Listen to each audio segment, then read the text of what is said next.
নমস্কার সকলকে। আজকে পাঠ করতে চলেছি একটি প্রেমের গল্প, বৃষ্টিতে ভেজা দিনগুলো। তো চলুন শুরু করা যাক, শুনতে থাকুন। মেঘ ভরা আকাশটার দিকে তাকিয়ে খানিক বিরক্তির স্বরে সায়ন বলল, আয় বৃষ্টি ঝেপে আর আমাকে ভিজিয়ে দিয়ে যা মেপে, যাতে আজকে আমার আবার পরোটা গুবলেট হয়ে যায়। ধুস শালার মেঘলা ওয়েদার, রোদ দেখে আজকেও ছাতাটা নিলাম না। হঠাৎই ঝোড়ো হাওয়া আর ঝিরিঝিরি বৃষ্টি এসে যাওয়ায় বেগতিক দেখে দৌড় দেয় পাকা রাস্তার সাইড বরাবর, কাঁধের ব্যাগটাকে চাপটে ধরে। স্নেহা ভবনের গেটের মুখে আসতেই একটু বৃষ্টিটা কমে আসে, আর কাদা জমা জলের উপর দিয়ে একটা লং জাম্প দিয়ে কোনো রকমে রমাপতি মাস্টারের ছোট্ট খুপটির শেডের তলায় এসে ঢোকে। আর নিতান্তই লেট হয়ে গেছে বলে একটা বিরক্তির সুরে, ধুস গেল, আজ আবার পিছনে বসতে হবে। বলে ভেজানো দরজার একটা পাল্লা খুলে বিরক্তভাবে পেছনে তাকিয়ে এগোতেই জোরে মুখ থুবড়ে পড়ে যায়। তবে একেবারে কোনো বেড়ে পাকার ল্যাং নয়, বরং প্রথম প্রেমের একটু ঝড়ের ধাক্কা। আর পাশে বসা শুভমের খেলিয়ে রাখা লম্বা পায়ের উপরে অন্ধের মতো পা দিয়ে এগোনো।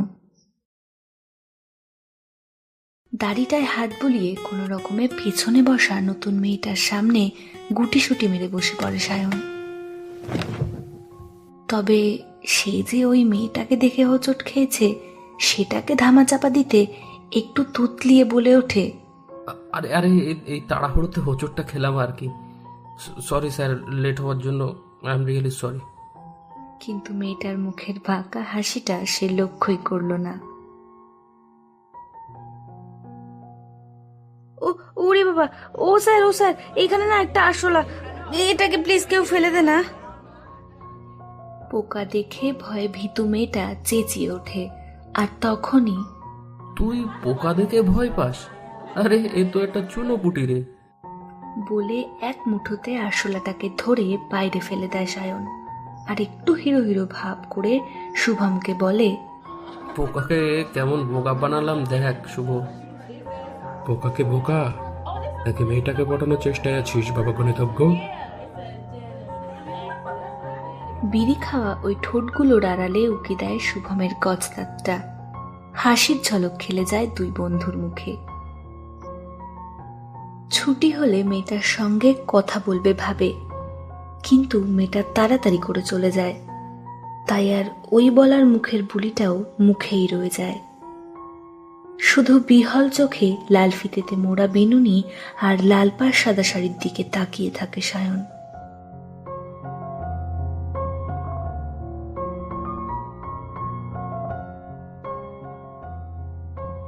এই শালা হতবোকা, মেয়েটাকে পরে দেখবি চ, নইলে আজকে আবার স্কুল কামাই হবে।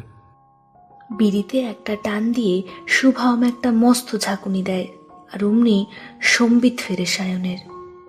প্রেমে পড়ে গেলাম রে ভাই, কথা বলবোই দেখ এবার। তোর দ্বারা কিচ্ছু হবে না গুবলেট। দেখতে দেখতে 1 বছর কেটে গেল, কিন্তু ওই আর চোখে দেখা অবধি রইল সায়নের গণ্ডি। আজও না জানলো মেয়েটার নাম, না বলা হলো কথা। সাহসটাই হয়ে ওঠেনি সায়নের। আজকে আমি ওকে বলেই ছাড়বো। ওই কাজল পরা চোখ, ওই মিষ্টি হাসি, ওই ঠোঁটের পাশে তিল, ওই নাকে সদ্য ফোটানো রিং, উফ, সবই কি নিখুঁত, ঠিক যেন অপ্সরা। আজকে আমি ওকে বলবোই, দেখি শুভম। সাব্বাস বেটা, চল চল চল চল। বলে সাইকেল নিয়ে বেরিয়ে যায় শুভম।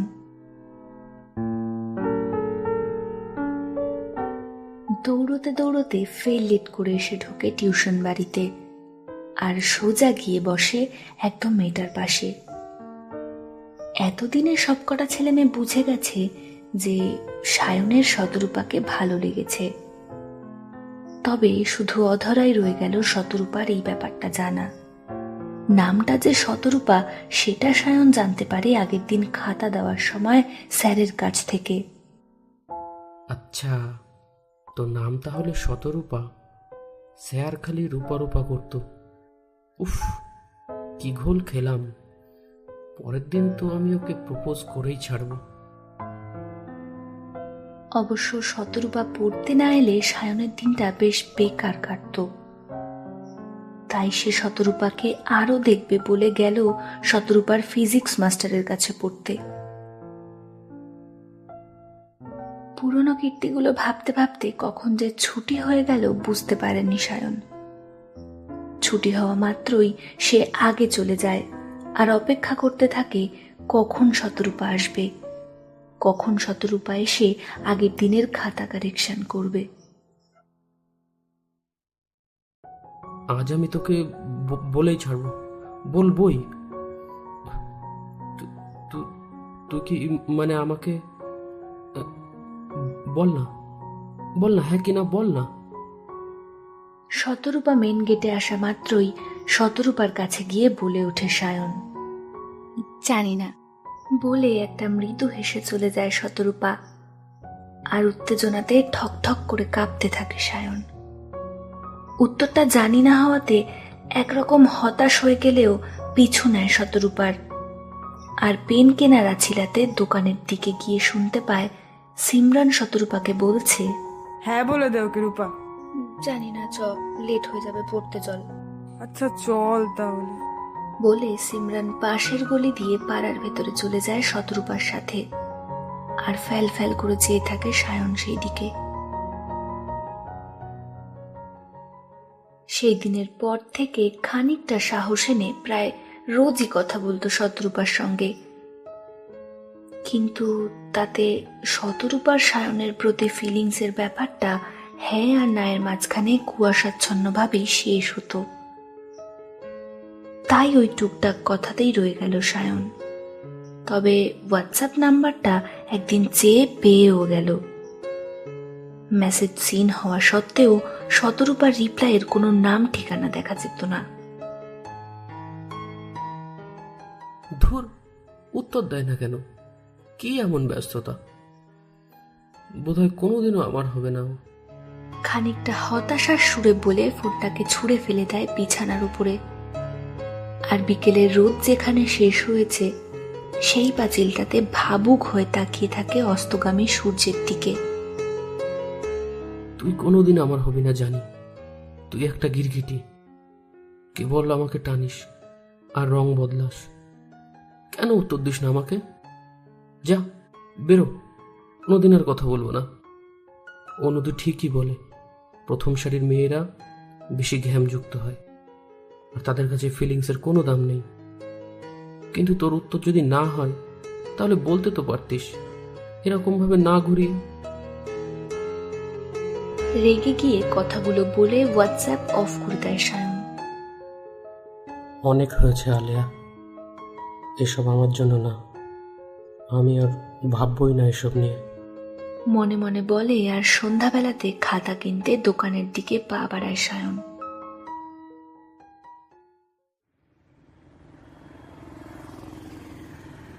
পাশ দিয়ে চলে যাওয়া হাইওয়েতে আসা যাওয়া গাড়ির শব্দে আর সন্ধ্যা নামার মুখে ব্যস্ত শহরতলির মোটামুটি জনসমারোহে গম গম গড়া বাজারের দিকে তাকিয়ে সায়ন খানিক হতাশার সুরে বলল, আজকে 14 আর কদিন বাদেই ক্রিসমাস, কিন্তু ওই দিনও পরীক্ষা। ধুস, আর আজকে স্যার অনেক লেট করে ছাড়লো। বল শুভম, দেখ রূপার সাথে আর আগের বারের মতো যাওয়া হলো না। ছাড়, এমনিতেই আমি ওর উপযুক্ত না, তবুও মনটা ওর জন্য বিশাল আকুলি বিকলি করে জানিস। তবে কি আর করা যাবে, এই শিবপুরের ফিজিক্স টিউশন থেকে বাড়ি অবধি ওর সাথে যাওয়ার ব্যাপারটাই অধরাই রয়ে গেল, কেবল ওই আগের দিনটা বাদে। বাই দ্য ওয়ে, কালকে কি টপিক নেবে রে ক্লাস টেস্টে? জানি না রে সায়ন। এই শোন মিস্টার সায়ন, বলেই দামোদার চায়ের দোকানের সামনে পেছন ফিরে তাকিয়ে একদম সায়নের সামনে এসে দাঁড়ায় শতরূপা।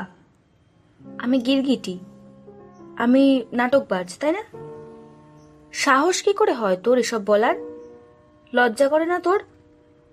আমি তো তোকে ভালো ছেলে বলে জানতাম, এইসব না তোর কাছ থেকে আমি একদমই এক্সপেক্ট করিনি। যাই হোক, সরস্বতী পুজোতে তুই আমার পেছন পেছন ঘুরেছিলিস, মনে আছে তো? আবার বড় বড় কথা বলিস। আর শুভকে দিয়ে তো তুই চিঠিটা পাঠিয়েছিলিস। নিজে তো বিরক্ত করছিস, আবার বড় বড় কথা বলছিস। আর কোনোদিনও বিরক্ত করবি না, করলে কিন্তু আমি মাকে বলে দেবো। প্রথমে চমকে গেলেও যা যা, তুইও তো ইচ্ছা করে বারণ করিসনি ওই দিন, আবার বকছিস। আর তুই তো সত্যিই আমাকে ঘুরোচ্ছিস, আর বকছিস কেন নাকে ষষ্ঠী? যা, ভাগ ভাগ আমার চোখের সামনে থেকে। বলে মুখ ঘুরিয়ে নেয় সায়ন। এই তোরা তোরা থাম, প্লিজ প্লিজ থাম তোরা। যত সব আপদ। ভাই, আমরা ঘরে যাই, নোট নিতে হবে। বলে সৌভিকের সঙ্গে হাঁটা দেয় জেরক্সের দোকানের দিকে। শতরূপা ভিড়ের মাঝখানে কোথায় যেন হারিয়ে যায়। তীব্র ঝগড়া হলেও সায়নের চোখ যে তখনও শতরূপাকেই খুঁজছিল সেটা শুভ বুঝতে পারল না। এই যে বাবারা, উঠে এসো অটোতে। শুভ আর সায়ন, উঠে এসো তাড়াতাড়ি। আর সোয়েটারের চেনটা লাগাও সায়ন, নইলে যা ঠান্ডা জমে যাবে। রতন স্যারের কথা শেষ হতে না হতেই অটো ছেড়ে দেয়। আর এক সাইডে বসে অটোতে হেলান দিয়ে ঘুমিয়ে পড়ে সায়ন। আর পাশে সৌভিক ভাবচিতে নিমগ্ন হয়ে পড়ে। তীব্র কনকনে ঠান্ডার মধ্যে হেডলাইটের আলোকে সামনে রেখে ধীরে ধীরে দূরের অন্ধকারে মিলিয়ে যায় অটোটা ডিসেম্বরের শীতের কনকনে ঠান্ডা মেশানো সন্ধ্যায়।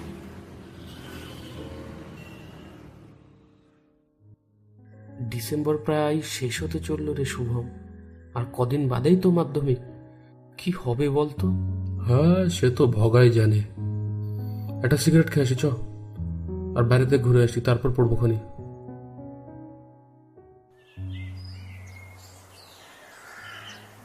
সন্ধে নামবে নামবে এমন সময় ফোনটা বেজে উঠল। ধরতেই চমকে উঠল সায়ন। শতরূপার গলা, সেই সুপরিচিত কণ্ঠস্বর আবার সায়নের হৃদয় বিনাতে ঝংকার তুলে দিল। হ্যালো সায়ন, আমি শতরূপা বলছি রে, কেমন আছিস?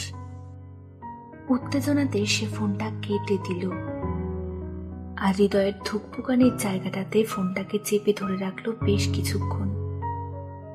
অনুভব করলো ওই ছোট্ট মুহূর্তটাকে। এক ছুটে বারান্দাতে এসে আবার কল ব্যাক করলো সে।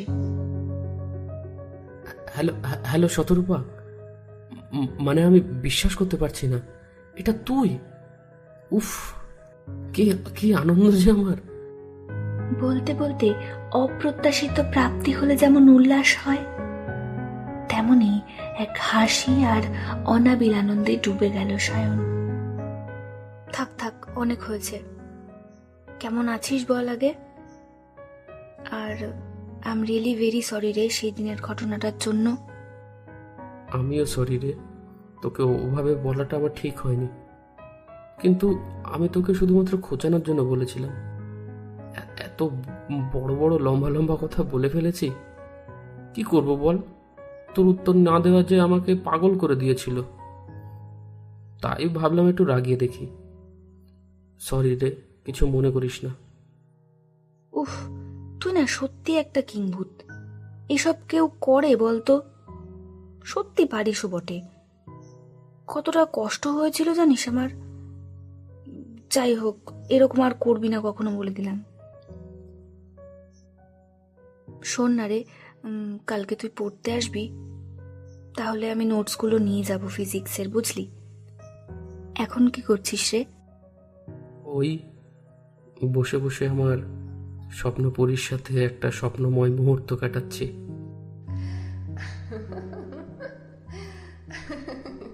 সায়নের মন প্রাণ যেন চঞ্চল হয়ে ওঠে ওই হাসির উৎসটাকে চিরকালের মতো নিজের করার জন্য।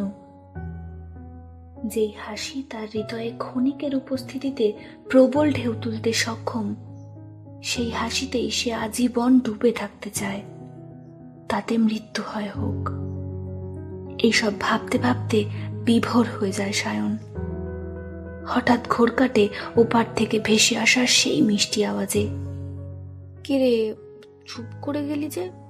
কেটে গেল নাকি? না রে, আমি তোর হাসি শুনছিলাম মন দিয়ে, আর কল্পনার জালে তোর ছবি ফুটিয়ে তুলছিলাম। ও মা, কবি যে। ফের সেই হাসি। আর নিজেকে ধরে রাখতে পারল না সায়ন, বলেই ফেলে, ওই, আমার সেই প্রশ্নের জবাবটা কি তাহলে হ্যাঁ ধরতে পারি? কাল বলবো, মা আসছে, রাখছি, টাটা। ফোনটা কেটে যায় সায়নের কিছু বলে ওঠার আগেই।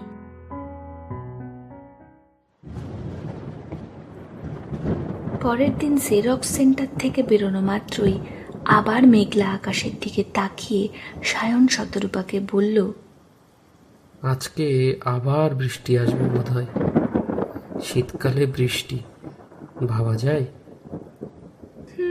সেটা একটা কথা বটে। ওই, আমার উত্তরটা? তুই বড় হয়ে গেলে বা আমার থেকে ভালো কাউকে পেয়ে গেলে আমাকে ভুলে যাবি না তো? কোনোদিনও আমাকে ছেড়ে অন্য কারোর কাছে চলে যাবি না তো? না রে, তুই তো ভাবিস না, আমি তোকে খুব ভালোবাসি। কখনো তোকে ছেড়ে অন্য কারোর কাছে যাব না। আর আমার হৃদয়ে তোর জায়গা চিরকালের জন্য তোরই থাকবে। কেউ কোনো জন্মে নিতে পারবে না, দেখিস। বলতে বলতে চোখ দিয়ে জল চলে আসে সায়নের, জল শতরূপার চোখেও। ইচ্ছে ছিল যে ওকে জড়িয়ে ধরবে, কিন্তু পাবলিক প্লেস বলে আর হলো না। আজ তাহলে আসি, বাড়ি গিয়ে কথা হবে, সাবধানে যাস, আর ছাতাটা খাটিয়ে নিস। I love you Sayan. আসছি।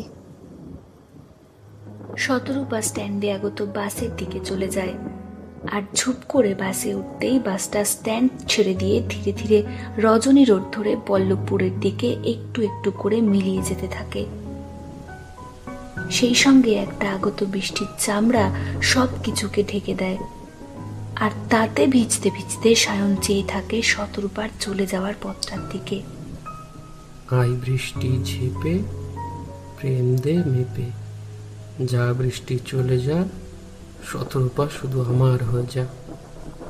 বলে একটা বাঁকা হাসি মুখে নিয়ে সায়ন বৃষ্টিতে ভিজতে ভিজতে ফুটপাত ধরে বাড়ির উদ্দেশ্যে রওনা দেয়।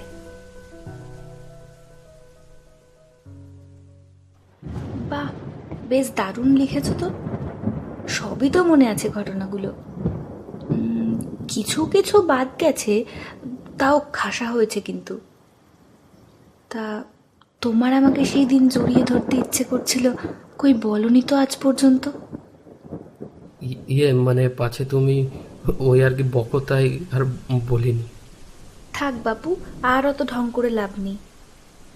তবে এতই যখন ইচ্ছে, চলো না বাইরে গিয়ে ভিজি, তুমি আর আমি। আমাকে তুমি জড়িয়ে ধরবে, এই বর্ষা ঘেরা প্রকৃতির মাঝখানে আমি তোমার বুকে মাথা রেখে খানিক ভিজি। চলো না প্লিজ। বিয়ে হয়ে গেছে 1 বছর হতে চললো, কিন্তু এখনো তো আমরা ভিজিনি। প্লিজ চলো। আরে সর্দি কাশি হবে, থাক, গিয়ে কাজ নেই, এখানেই আমি তোমাকে জড়িয়ে ধরি, এসো। একটা কিছু চাইলে না মোটে একেবারে দাও না, কথা বলবো না, যাও।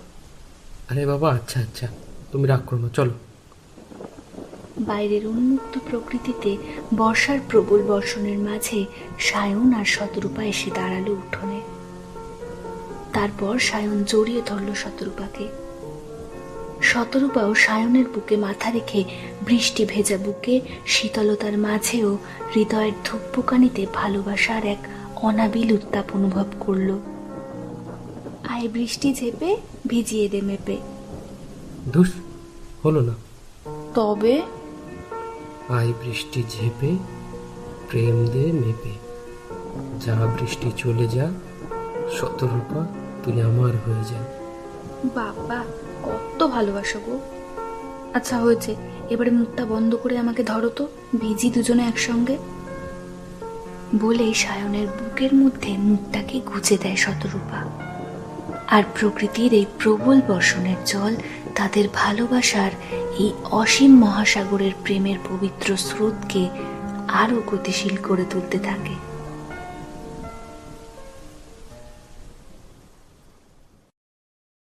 গল্পটি ধৈর্য ধরে শোনার জন্য আপনাদের সকলকে অনেক ধন্যবাদ। গল্প ভালো লেগে থাকলে অবশ্যই সাবস্ক্রাইব করবেন, একটি লাইক করবেন, একটি কমেন্ট করবেন এবং আপনাদের বন্ধুদের সাথে শেয়ার করবেন।